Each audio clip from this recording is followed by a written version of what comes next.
Kamrat Zheng Weijian pagi-pagi WA dengan komentar, bener nih bosman yang mengatakan bahwa ketika Biden menjabat beneran loh COVID turun datanya. Saat ini di Amerika drastis menurun orang yang terpaparnya. Juga di Jakarta, padahal Pemda nggak ngapa-ngapain. COVID bener-bener konspirasi. Demikian komentar singkatnya. Dan saya pun menjawab, beritanya juga konspirasi. Bukan saja COVID-nya. COVID didesain untuk menyerang sistem pernafasan. Lebih memantikan sedikit dibandingkan flu. Sekali lagi, didesain. Ini konspirasi, bukan konspirasi teori ya, ini konspirasi aksi. Bener, COVID-nya beneran disebar dan bagian dari man-made disaster, petaka ciptaan manusia dan bertujuan jelas, New World Order, kendali atas informasi. Karena dalam waktu 1 tahun ini, dunia data di Zoom misalnya, di sosial media, naik hingga 80% umat manusia di seluruh dunia bergantung pada jaringan telekomunikasi mereka dengan kendali atas data, globalis mencengkram kencang ke depannya. Di sisi lain, ini semakin membuktikan bahwa berita dunia yang ada di pemberitaan media mainstream nasional bukan karya jurnalistik tetapi hanya perpanjangan corong informasi globalis. Ketika November 2019 COVID masih sekitar Wuhan, berlanjut hingga Maret 2020, beritanya oleh globalis di seluruh dunia dibuat ngeri sekali. Orang jatuhlah di jalanan, meninggal di mana-mana, bertumbanglah di mana-mana, dan itu semua membangun ketakutan atas virus corona menjadi sangat menyeramkan. Seperti juga berita misalnya di Italia, di Spanyol, juga di negara Amerika Latin, seluruh dunia aja pokoknya, dan ini terlihat parah dramatisasinya. Ini disebar kemana-mana di seluruh dunia serentak dan masif. Indonesia reaksinya untuk hal begini telat. Di awalnya meremehkan atau underestimate, komen pejabatnya parah-parah banget. Lalu benar memapar banyak orang di Maret hingga Mei 2020.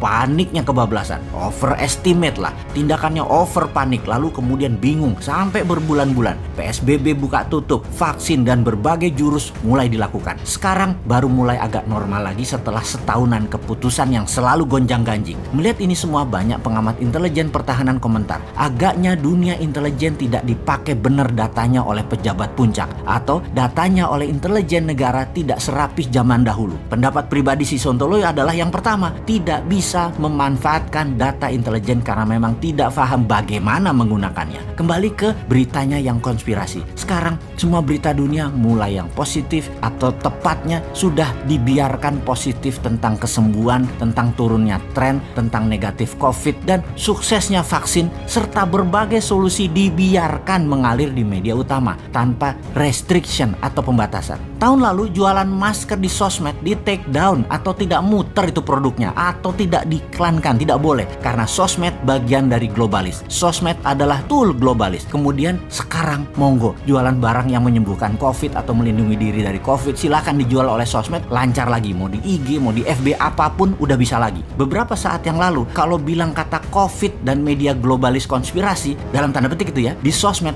Anda di take down. Bosman banyak dapat peringatan dan di take down program-programnya. Sekarang bebas karena sudah bukan alat propaganda politis lagi COVID tersebut, tetapi alat dagang kesehatan dan obat-obatan serta masalah pandemi kesehatan biasa jadinya. Tugas COVID secara politik selesai. Berita yang negatif hilang, berita yang menakutkan hilang, tinggal berita positif di mana-mana. Ngerti nggak ini semua globalis yang melakukan? Gimana sih membuat pinter pejabat itu? Kalau sampean ngerti wahai pejabat, actionnya tepat dan cepat. Nggak lewat setahun baru ngeh. Jangan-jangan sampai sekarang nggak ngeh juga walaupun sudah setahun lewat. Sekarang bagaimana tindakan kita ke depan? Terlepas dari paham tidaknya pejabat akan masalah globalis ini.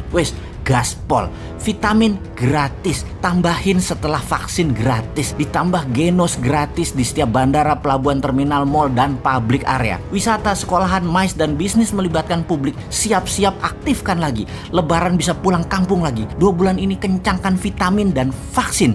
Abis lebaran kita take off lagi. Piejal, jangan percaya media asing lagi kecuali punya jurnalis sendiri, kita sendiri. Kalau relay perpanjangan media globalis terus yang dipercaya, ya bubrah bernegaranya, analisanya nggak tepat. Itulah mengapa dikatakan di awal, data intelijen nggak kepake karena terpesona data-data dari media asing. Jadi ke depan pakai data intelijen ya bos, jangan pakai data jurnalistik populis.